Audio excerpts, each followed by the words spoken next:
Hey guys, what's up? Today is a very fun day, hence the fun shirt on today. Apple had a huge event and I'm super excited to talk about it and share my thoughts with you. So let's get into it a little bit.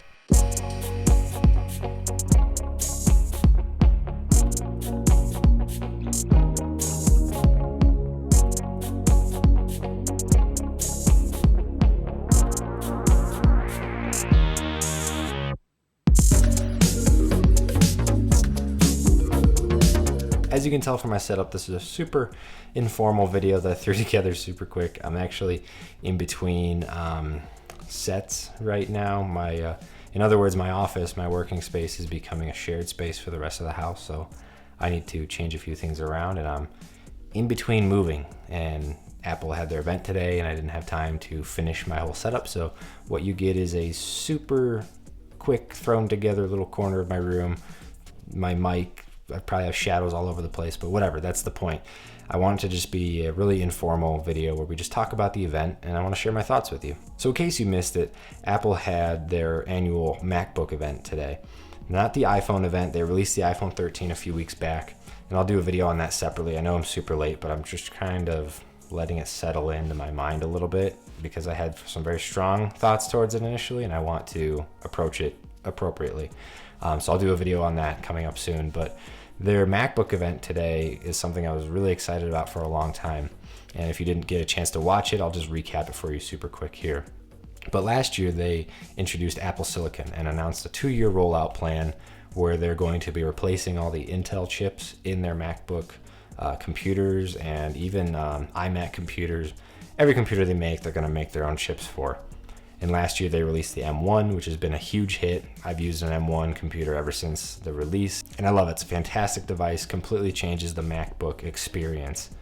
This year they were projected to roll out the M1X. That was all the rumors that, this chip's gonna be better, faster, more powerful. We're getting ports back on the Mac. That's what everybody was thinking. So let's kind of go chronologically through the event, through what they released, and we'll talk about that for a second. So the first thing they released is a new Apple Music subscription tier, which is kind of a disappointment and a letdown, I gotta say. So up till now, if you wanted Apple Music, which is basically like Spotify, you pay them a monthly subscription fee and then you can get access to unlimited music, whatever.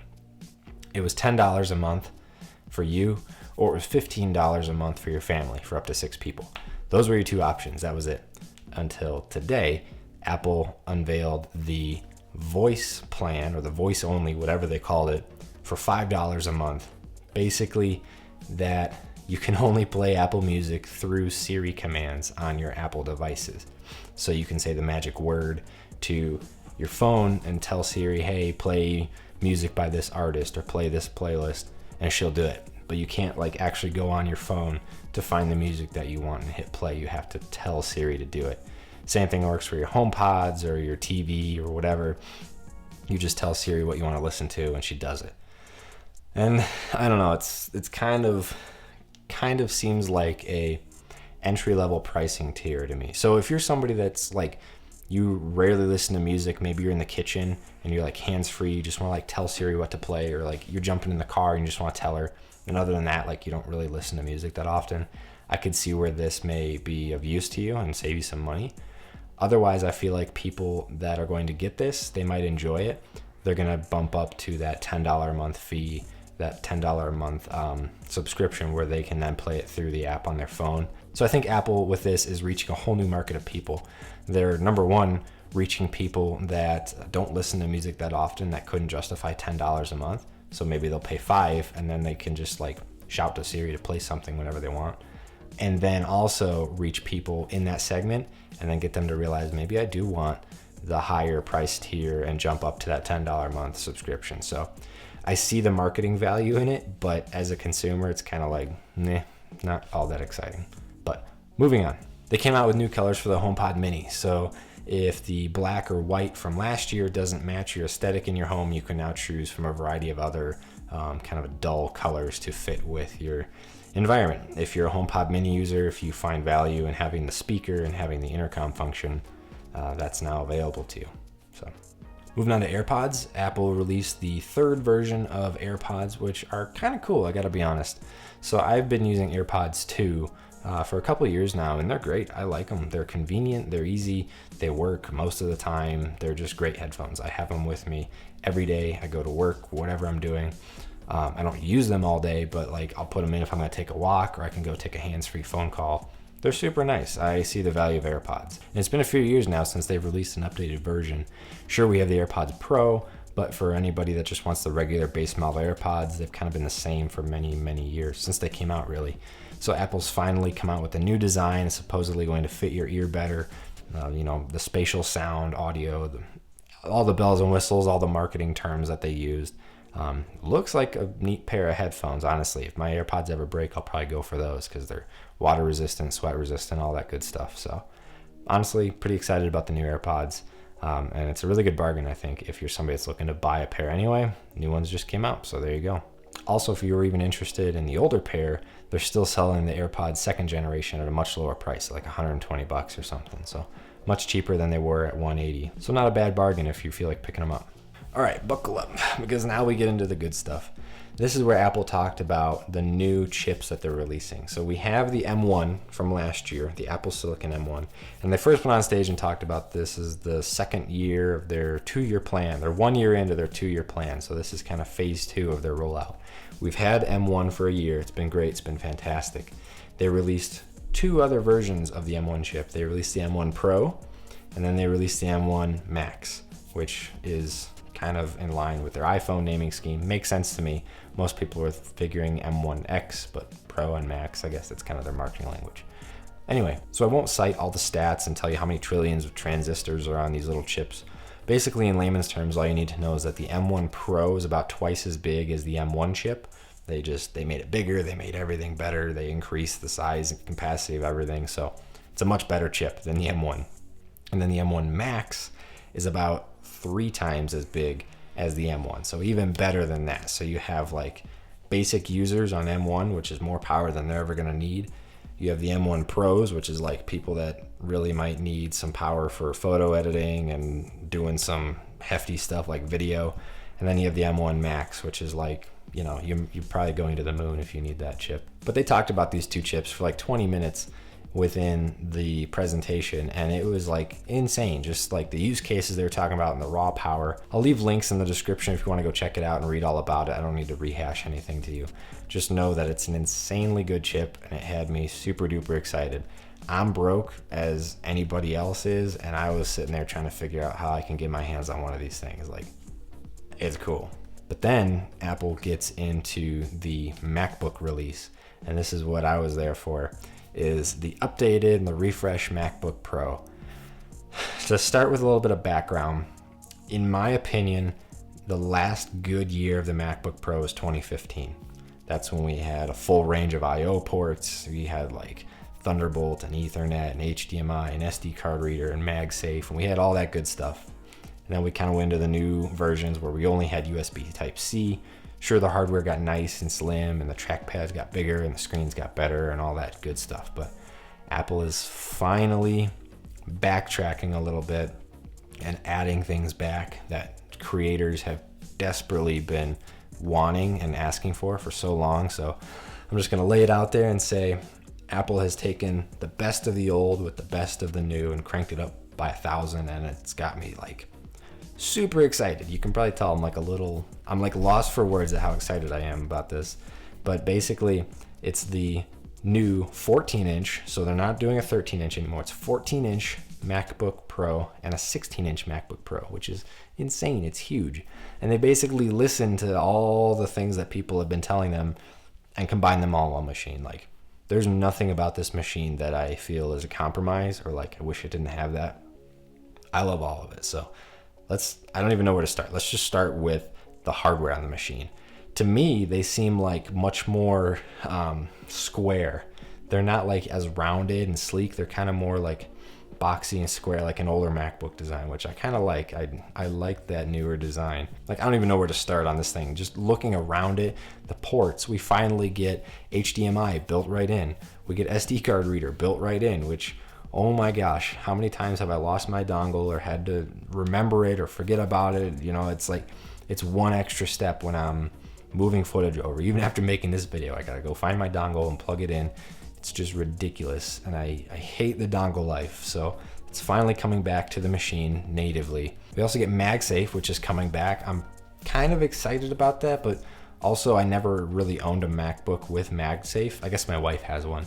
Personally, I'm indifferent about it. I think it's a really, really awesome design, but I'm not sure how much more I'll like it than like USB Type-C charging, because I did like USB-C charging to be able to charge my iPad with the same cable, and I can charge basically everything with one cable. Granted, they say you still can charge the computer with the 3 Thunderbolt ports through USB Type-C, so we'll see. But honestly, I/O ports on this thing are just, it's got everything you could ever need, ever want. If you need USB-A, you have a dongle anyway, so just awesome. Super excited about the ports. Talking about the keyboard now, they finally got rid of the touch bar, and I'm so happy about that. I remember when it first came out, I was like, probably like everybody else, like, oh, that looks cool, but you start using it and you're like, this is kind of gimmicky. Like, you can't build any muscle memory with a screen that's always changing like that throughout every application. So personally, I despise the touch bar. I bought a MacBook Air last year, the M1, just so I didn't have to have the touch bar, and I've loved not having it. I haven't missed it at all. So they've gotten rid of it, which I'm super thankful for and excited about. They have a dedicated button with Touch ID, similar to the Magic Keyboard, standalone Magic Keyboard, so that's pretty cool. They were talking about how they redid the color and the back on the keys, so that's all black and consistent from the top down. So I like it. It's a cool new look. The trackpad is still larger than life, and it's great for pro users and pro applications. Then we get into the screen, and probably one of the first things you'll notice if the screen is bright enough is it has a notch, which I had heard rumors about literally the day before the event, and I was like, no, they probably won't do that. And then I saw the notch in the video. I'm like, okay, I guess they went there. They did that. So MacBook Pro now has a notch cut out of the screen, which at first you're kind of like, why? Because there's no Face ID.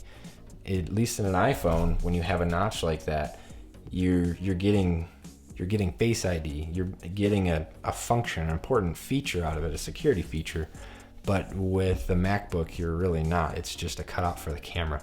And at first I thought that was really dumb, but then as they were talking about it on stage, I realized this is really smart, because then I realized what they can do is they can put the top menu bar up inside of that notch, because that middle space on the Mac is going to be empty space anyway. I mean, look at my Mac right now. It's empty space. It's not being used for anything. So it can tuck that tab bar up above and then just give you full screen real estate, which is kind of nice. So at first I was unsure about it, but I'm kind of a fan. I like the idea. I like the concept. I think it's smart.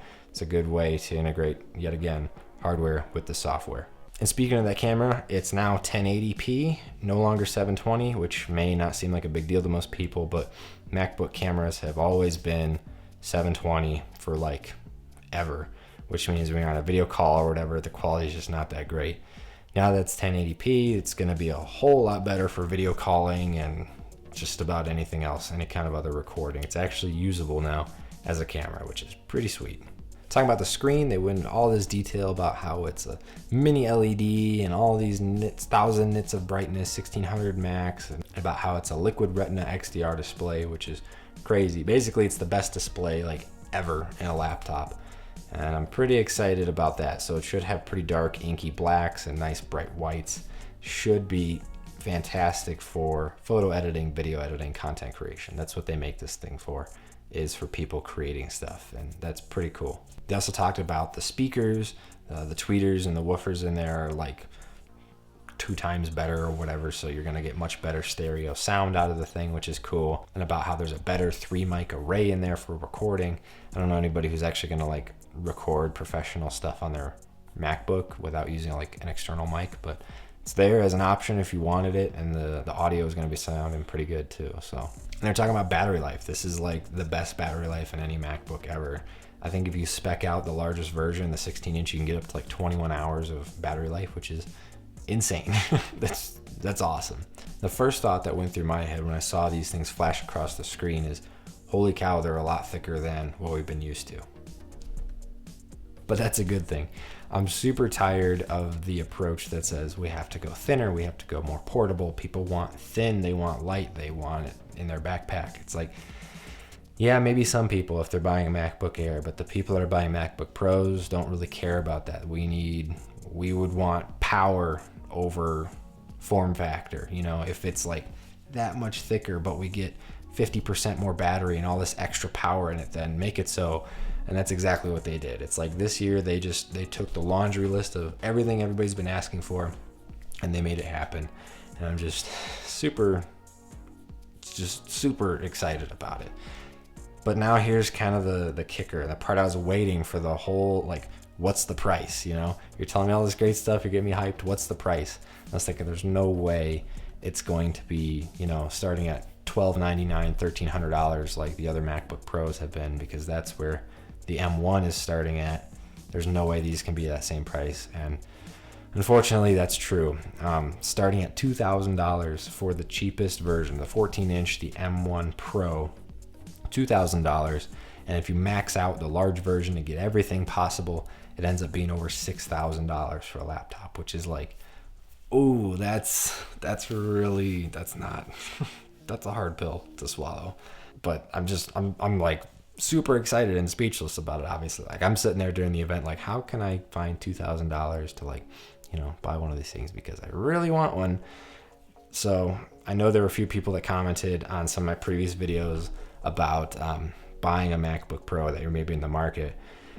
And honestly, I feel like Apple has priced this like super well, because I think it's worth every bit of $2,000. It's in a whole new league that we've like never seen in a computer before. Completely worth it. So like, if you're a pro and you're going to be spending $1,500, $1,600, $1,700 specking out like an Intel based Mac or even an M1 MacBook Pro, it's like, just get this one. Your life is just going to be so much better. I really want the M1 Max in a 14-inch, terabyte of storage. It's all I need right now. 16 gigs of RAM, but that's like, it's too expensive for me.